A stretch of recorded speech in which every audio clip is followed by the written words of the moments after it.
हरे कृष्ण। जय श्री लक्ष्मी नारायण। आप सभी का अपने चैनल संस्कारी मार्ग पर बहुत बहुत स्वागत है। आज हम सुनेंगे अधिक मास यानी पुरुषोत्तम मास महात्म कथा में दूसरे अध्याय की कथा। जिस महीने में सूर्य संक्रांति न हो वह महीना अधिक मास का होता है। हिंदू धर्म में अधिक मास यानी पुरुषोत्तम मास का बड़ा ही विशेष महत्व माना गया है। इसके बारे में भगवान श्री कृष्ण ने कहा है कि इसका फलदाता, भोक्ता और अधिष्ठाता सब कुछ मैं ही हूँ। इस माह में जो पूजन आदि किया जाता है उसका अक्षय फल होता है और व्यक्ति के संपूर्ण अनिष्ट नष्ट हो जाते हैं। इस महीने में दान पुण्य या शरीर शोषण जो भी किया जाए इसका फल अक्षय होता है। अधिक मास के दौरान गंगा स्नान, दान पुण्य का कार्य करना चाहिए। भगवान विष्णु श्री कृष्ण का पूजन करना चाहिए तथा भूमि पर शयन करना चाहिए। तामसिक वस्तुओं का बिल्कुल ही प्रयोग नहीं करना चाहिए और श्रद्धा और भक्ति भाव के साथ भागवत चरण में अपना मन लगाना चाहिए। अधिक मास में इन सब कार्यों को करने से अधिक फलों की प्राप्ति होती है। तो आइए सुनते हैं अधिक मास पुरुषोत्तम मास महात्म कथा में दूसरे अध्याय की कथा। सूत जी बोले, राजा परीक्षित के पूछने पर भगवान शुक द्वारा कथित परम पुण्यप्रद श्रीमद् भागवत शुकदेव जी के प्रसाद को सुनकर और अनंतर राजा का मोक्ष भी देखकर अब यहाँ यज्ञ करने को उद्धत ब्राह्मणों को देखने के लिए आया हूँ और यहाँ यज्ञ में दीक्षा लिए हुए ब्राह्मणों का दर्शन कर मैं कृतार्थ हुआ। ऋषि बोले, हे साधो, अन्य विषय की बातों को त्याग कर भगवान कृष्ण द्वैपायन के प्रसाद से उनके मुख से जो आपने सुना है वही अपूर्व विषय हे सूत आप हम लोगों से कहिए।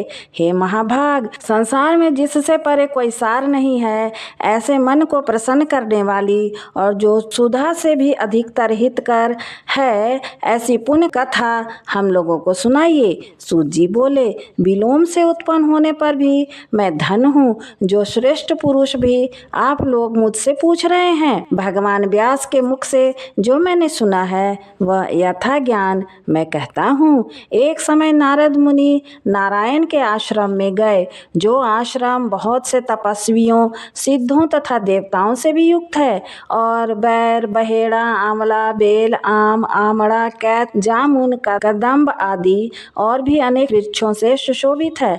भगवान विष्णु के चरणों से निकली हुई पवित्र गंगा और अलकनंदा भी जहाँ बह रही है, ऐसे नर नारायण के स्थान में श्री नारद मुनि ने जाकर उन पर ब्रह्मा नारायण को, जिनका मन सदा चिंतन में लगा रहता है, जिसके जितेंद्रिय काम क्रोध आदि इच्छाओं से शत्रुओं को जीते हुए हैं, अत्यंत प्रभा जिनके शरीर से चमक रही है, ऐसे देवताओं के भी देव तपस्वी नारायण को साष्टांग दंडवत प्रणाम कर और हाथ जोड़कर नारद उस मुनि व्यापक प्रभु की स्तुति करने लगे। नारद जी बोले, हे देवदेव, हे जगन्नाथ, हे कृपा सागर सतपते, आप सतव्रत हो, त्रिसत्य हो, सत्य आत्मा हो और सत्य संभव हो। हे सत्यों ने आपको नमस्कार है। मैं आपकी शरण में आया हूँ। आपका जो तप है वह संपूर्ण प्राणियों की शिक्षा के लिए और मर्यादा की स्थापना के लिए है। यदि आप तपस्या न करें तो जैसे कलयुग में एक पाप के करने से सारी पृथ्वी डूबती है, वैसे ही एक के पुण्य करने से सारी पृथ्वी तरती है। इसमें तनिक भी संशय नहीं है। पहले सतयुग आदि में जैसे एक पाप करता था तो सभी पापी हो जाते थे। ऐसी स्थिति हटाकर कलयुग में केवल कर्ता ही पापों में लिप्त होता है। यह आपके तप की स्थिति है।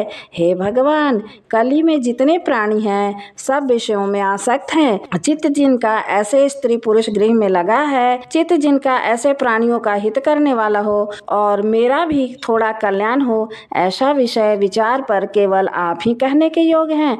वहीं आपके मुख से सुनने की इच्छा से मैं ब्रह्मलोक से आया हूँ। आप ही उपकार प्रिय विष्णु हैं, ऐसा वेदों में निश्चित है। इसलिए लोकोपकार के लिए कथा का सार इस समय आप सुनाइए, जिसके श्रवण से निर्भय मोक्ष को प्राप्त करते हैं। हैं। इस प्रकार नारद जी का वचन सुनकर भगवान ऋषि आनंद खिलखिला उठे और भुवन को पवित्र करने वाली पुण्य कथा आरंभ की। श्री नारायण बोले, हे नारद, गोपों की स्त्रियों के मुख कमल के भ्रमर, रास के ईश्वर रसिकों के आभरण, वृंदावन बिहारी, ब्रज के पति आदि पुरुष भगवान की पुण्य कथा कहता हूँ, जो निमेष मात्र समय में जगत को उत्पन्न करने वाले हैं। उनके कर्मों को हे वत्स इस पृथ्वी पर कौन वर्णन कर सकता है।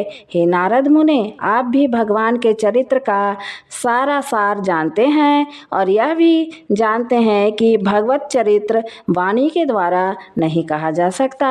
तथापि अद्भुत पुरुषोत्तम महात्मा आदर से कहते हैं, यह पुरुषोत्तम महात्मा दरिद्रता और वैधव्य को नाश करने वाला, यश का दाता एवं सत्यपुत्र और मोक्ष को देने वाला है, अतः शीघ्र ही इसका प्रयोग करना चाहिए। नारद बोले, हे मुने, पुरुषोत्तम नामक देवता कौन है, उनका महात्मा क्या है, यह अद्भुत सा प्रतीत होता है, अतः आप इसे विस्तार पूर्वक कहिए। सूत जी बोले, श्री नारद का वचन सुनकर नारायण क्षण मात्र पुरुषोत्तम में अच्छी तरह मन लगाकर बोले, पुरुषोत्तम का यह मास जो नाम पड़ा है वह भी करण का से युक्त है।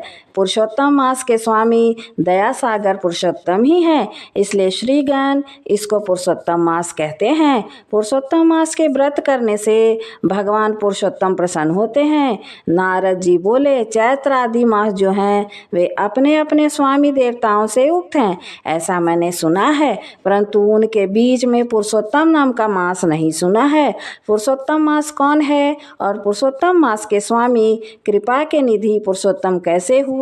हे कृपा निधि, यह आप भी मुझसे कहिए। इस मास का स्वरूप विधान के सहित हे प्रभु कहिए। हे सतपते, इस मास में क्या करना, कैसे स्नान करना, क्या दान करना, इस मास का जप पूजा उपवास आदि क्या साधन क्या है, कहिए। इस मास के विधान से कौन से देवता प्रसन्न होते हैं और क्या फल देते हैं, इसके अतिरिक्त और जो कुछ भी तथ्य हो वह हे तपोधन कहिए। साधु दिनों के ऊपर कृपा करने वाले होते हैं, वे बिना पूछे कृपा करके सदुपदेश दिया करते हैं। इस पृथ्वी पर जो मनुष्य दूसरे के भाग्य के अनुवर्ती, दरिद्रता से पीड़ित, नित्य रोगी रहने वाले, पुत्र चाहने वाले, जड़ गूंगे, ऊपर से अपने को बड़े धार्मिक दर्शाने वाले, विद्या विहीन, मलिन वस्त्रों को धारण करने वाले, नास्तिक, पर स्त्रीगामी, नीच, जर्जर, दास वृत्ति करने वाले, आशा जिनकी नष्ट हो गई है, संकल्प जिनके भग्न हो गए हैं, तत्व जिनके छीन हो गए हैं, कुरूपी, रोगी, कुष्ठी, टेढ़े मेढ़े अंग वाले, अंधे, इष्ट वियोग, मित्र वियोग, स्त्री वियोग, आप्त पुरुष वियोग, माता पिता विहीन, शोक दुख आदि से सूख गए हैं, अंग जिनके अपनी इष्ट वस्तु से रहित उत्पन्न हुआ करते हैं, किसी अनुष्ठान के करने और सुनने से पुनः उत्पन्न न हो, हे प्रभु ऐसा प्रयोग हमको सुनाइए। वैधव्य, बांधव दोष, अंगहीनता, दृष्टि व्याधियाँ, रक्तपीत आदि मिर्गी,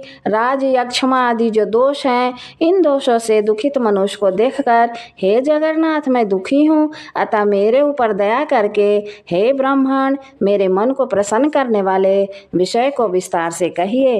हे प्रभु आप सर्वज्ञ हैं, समस्त तत्वों के आयतन हैं। सूत जी बोले, इस प्रकार नारद जी के परोपकारी मधुर वचनों को सुनकर देव नारायण चंद्रमा की तरह शांत महामुनि नारद से नए मेघ के समान गंभीर वचन बोले। इस प्रकार पुरुषोत्तम मास महात्म कथा में दूसरे अध्याय की कथा पूर्ण हुई। इसके आगे पुरुषोत्तम मास महात्म का तीसरा अध्याय हम कल की कथा में सुनेंगे। तो प्रेम से बोलिए भगवान विष्णु की जय, श्री कृष्ण भगवान की जय, श्री लक्ष्मी नारायण की जय, समस्त देवी देवताओं की जय।